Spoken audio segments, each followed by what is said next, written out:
સુરત મહાનગરપાલિકાની મુખ્ય કચેરી લોકો મોરચો લઈને પહોંચ્યા હતા। આશરે 8 જેટલી સોસાયટીના રહીશો મોરચો લઈને પહોંચ્યા હતા।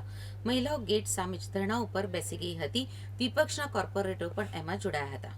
સુરતના મોટા વરાછામાં માનીતાઓને ફાળવાયેલ પાલિકાના અનામત પ્લોટો ઉપર ગેરકાયદે ટેમ્પરરી સ્ટ્રક્ચરો ઊભા કરી ખાણીપીણી, હાટ બજાર અને ગોડાઉનો શરૂ કરાતા ન્યુસન્સ ફેલાઈ રહ્યું છે। આ મામલે રહીશોએ રોડ ઉપર ઉતરી વિરોધ નોંધાવ્યો હોવા છતાં કોઈ જ કાર્યવાહી ન કરાતા મંગળવારે યમુના ચોકની 7 સોસાયટીની 300થી વધુ મહિલાઓએ પાલિકા કચેરી ઉપર હોબાળો મચાવ્યો હતો। જોકે કચેરીના બંને ગેટ બંધ કરી દેવાતા અન્ય કામ અર્થે આવેલા લોકો પણ અટવાઈ ગયા હતા। તો બીજી તરફ મહિલાઓ ગેટ સામે જ ધરણા ઉપર બેઠી ગઈ હતી, જેમાં વિપક્ષના કોર્પોરેટરો પણ જોડાયા હતા।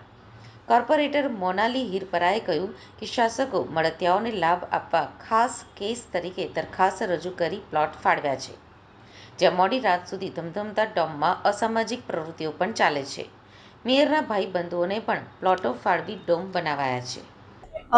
અમારા વિસ્તારમાં હાલ જે ગેરકાયદેસર ડોમો જે ઊભા કરવામાં આવે છે, જેની ટેમ્પરરી સ્ટ્રક્ચરની પરમિશન નથી, છતાં પણ એને પરમિશન આપીને જે ડ્રોમના એમ કહેવાય ને કે ડ્રોમનામાં જે ગેરકાયદેસર કાર્યવાહી થાય છે, અસામાજિક તત્વોમાં ડ્રગ્સ વેચાય છે, દારૂ વેચાય છે, બધા ખાણીપીણીના સ્ટોલો ઊભા થાય છે, ગોડાઉનો ઊભા થાય છે રેસિડેન્સીની એરિયામાં, અને જે લોકોના માટે ખૂબ જાનહાનિ પેદા થાય એવી પ્રવૃત્તિઓ કરવામાં આવે છે।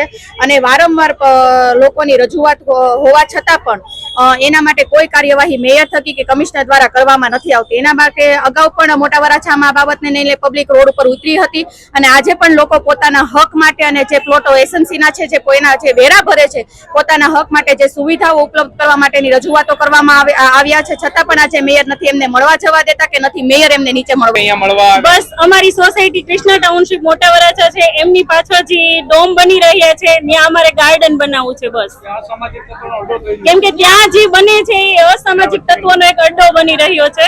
અને અમારી માંગ એવી છે કે અમારા વિસ્તારના લોકો માટે કોઈ સુવિધા છે નહીં, તો અમારા સિનિયર સિટીઝન, અમારા છોકરાઓ, અમારે બધાને જગ્યા જોઈએ છે જે ગાર્ડન માટે। બસ અમારી એક જ માંગ છે કે અમે ગાર્ડન માટે જગ્યાની માંગણી કરવા આવ્યા છીએ, અમને અંદર એન્ટ્રી આપતા નથી।